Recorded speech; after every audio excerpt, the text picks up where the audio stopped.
Hello, and welcome to episode 2 of Code and Career from Cognixia. I'm one of your hosts, Sean Bryson, a digital instructor here at Cognixia.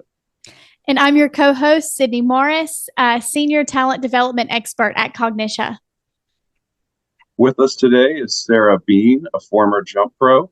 She's been with us for a couple years in a site reliability engineer role and is now transitioning into a new DevOps deployment role with one of our clients. How did the JUMP program fit into your plan? I'm not really a plan person. The JUMP program is kind of a long story. So I'm an older developer. I was finding jobs on my own, but they were really horrific. So I remember Paula asking me to join the JUMP program. And then in 2020, I finally got a job I liked. And then COVID happened. So that was that. And then end of 2020, I got an email from Rich and I was doing some non-tech work.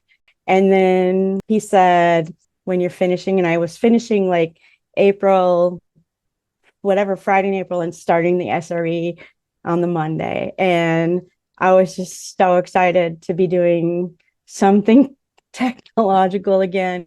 And, just the pureness and like cleanness of math and science is what I love. And so, after about 2 years, I got set up, went through the program, and I learned so much, and I'm really grateful. I feel like in technology, you can't really have a definite plan. You got to be flexible. So, Yeah. my plan is to always work in technology and do something. That's so true, though. You really can't have a plan, these days. And your journey is so inspirational to probably a lot of people because, all these changes within the economy also happened while you were, trying to break into technology, and then COVID and all these different highs and lows to your journey. But here you are, you're still being very successful and trying new things. And it's such an inspiring journey that you've had with us. And it's very special. Now, how do you see, because I know you've been kind of all over the place with different roles and stuff. And, like we mentioned earlier, you're going from, SRE, a site reliability engineer, now over to DevOps deployment. How do you kind of see that transition in roles contributing to your long-term career goals in the tech industry? So I would just say that adding DevOps to my toolkit is just another great opportunity to learn. It's a new challenge. For a long time, my tagline has been, all learning is valuable. And that's even failure learning. So I'm just excited to learn some new skills. This is completely different. It'll just round out my knowledge even further from, from being a developer, and then DevOps is kind of the middle, and then SRE. Yeah, I love to hear that you're just open to whatever the tech world is, needs from you, or however you fit into clients, technical needs and everything. So what are you most excited for with the shift from SRE to DevOps deployment? But I'm excited that they're just starting to virtualize, and they haven't built any, like I said, containers or machines yet, so that'll be fun to see.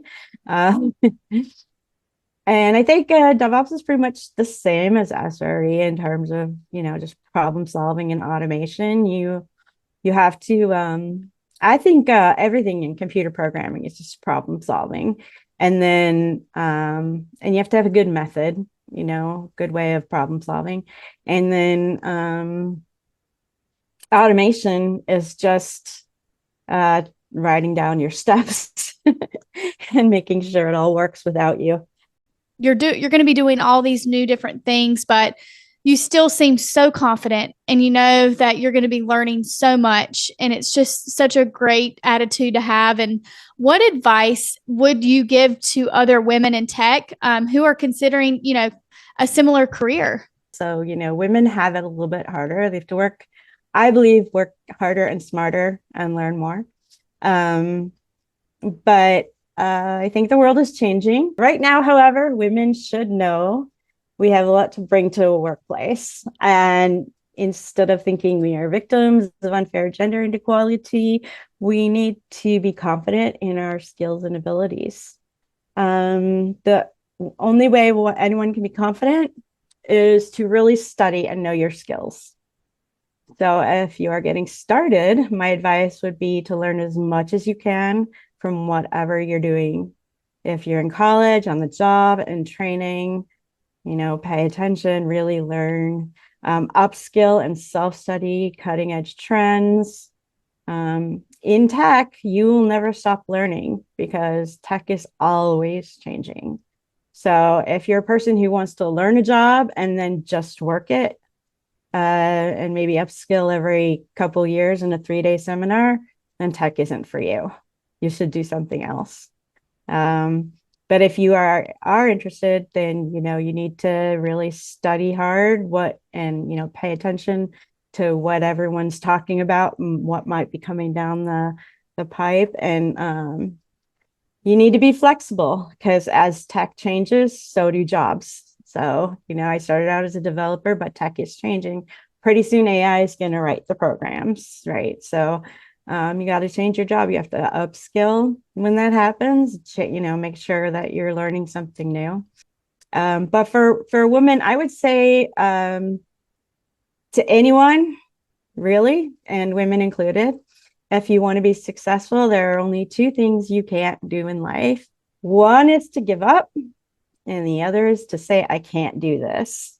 If you say you can't, then you definitely can't because you're stuck inside a self-defeating prophecy. So make sure that you just keep an open mind and don't give up. Thank you, Sarah. That was some excellent advice for women and, like you said, for everyone in tech. And what tips for success would you pass on to the next generation of JUMPros? So first, I would again say really pay attention. So it seems simple, like just pay attention, right? But you need to actively pay attention, which is a little bit different than just sort of paying attention. So you choose to be an active part in your education, meaning you just don't skate. Take advantage of every learning opportunity available to you. So you can work on side projects and learning paths that will round out your skills on the side. Learn basic in architecture. That's super important because you a lot of times learn pieces, like you'll be learning Python, then you learn SQL, then you learn, how some things you might learn, okay, do Java and JDBC, but you really need to learn like how every single piece fits together and works, and then how it goes into a cloud environment or a virtual environment. So I always say you should watch some videos on debugging because when you get on site to a big corporation, the code is huge and you really need some good debugging skills. There's plenty of YouTube videos or documentation on that in the internet. When you are deployed on site, don't be afraid to take on tasks that you may not be 100% familiar with. But the internet itself has a vast number of resources for everything that you will be doing. There isn't a question that hasn't been asked. For me, if I'm using a new language, like say Terraform, I would go to the Terraform registry. So I usually go to the third-party company's documentation. But if you're going to use Stack Overflow, just check the post date because if it's like 10 years old, they don't archive their stuff very much. And, you might, or, if you're in a blog, check the blog date, because if it's over 1 or 2 years, you're going to be wasting your time trying that solution. So you have to work smart, make sure that you know how to ask the right questions. And also when you're on site, be observant during the meetings. You can learn who's good at what, and then not pester, but if you see someone that's an expert in something, just maybe, ask them if they have a little time to get in a meeting with you and help you with something. Only if you're really stuck, though, because they have a job to do too. So those are my tips, pretty much. Very valuable tips. Incredible advice, incredible tips. This is going to be so beneficial for a lot of new entry-level developers. I mean, everything like putting yourself out there in meetings and not being afraid to, step up to the table and maybe do something out of your comfort zone, and the debugging advice as well. Like, these are all things that I like to talk about in my interviews with different candidates as well. Those entry-level developers just getting into the JUMP program. So you going into more detail about that is just such incredible information. Now I want to do a little rapid fire with you. We're going to go through some few questions, and if you can respond just pretty quickly. My first question is, what is your favorite tech podcast or blog? So I know you want me to say Corporate Bites. You don't have to. It's Pivot. Pivot. Awesome. Yeah. And your favorite programming language? It's Python. Awesome. And then preferred method for handling tech burnout? So that's a good question. I would say learn something new and different. But a lot of people might just, I could also say go for a walk or, get a new hobby. Awesome. And then what is your best playlist for like music genre for working? So I am a musician, so I don't really listen to music when I'm working because it distracts me, even if it's not lyrical. But I would say, for the average person, something that's like whatever genre. My favorite is classical or jazz without lyrics. Love that. So if I'm doing busy work, that I don't have to actually concentrate, like I'm building the same CI/CD in a few places and I'm just copying and pasting code, then I would listen to something that's like classical or jazz without lyrics. As soon as there's lyrics, then I'll get distracted. I'm the same way. I love some jazz music while I'm working. Well, great. I just want to say thank you again, Sarah, for joining me and Sean today for this episode. There's a reason why we wanted to invite you, and it's because you are such an incredible hard worker and you do have a lot of talent for this industry. So we can't thank you enough for joining this episode 2 with us.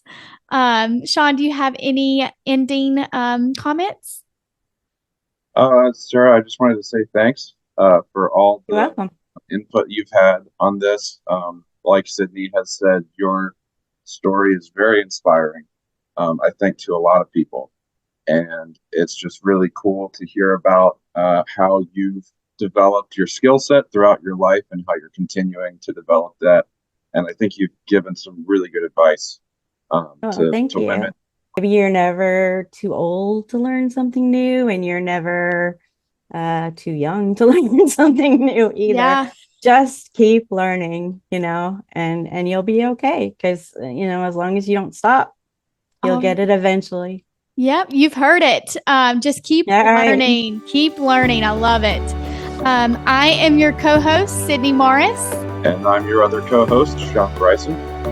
Thanks again for watching Code and Career, where we craft tech success stories. And be sure to tune in next time to jump ahead.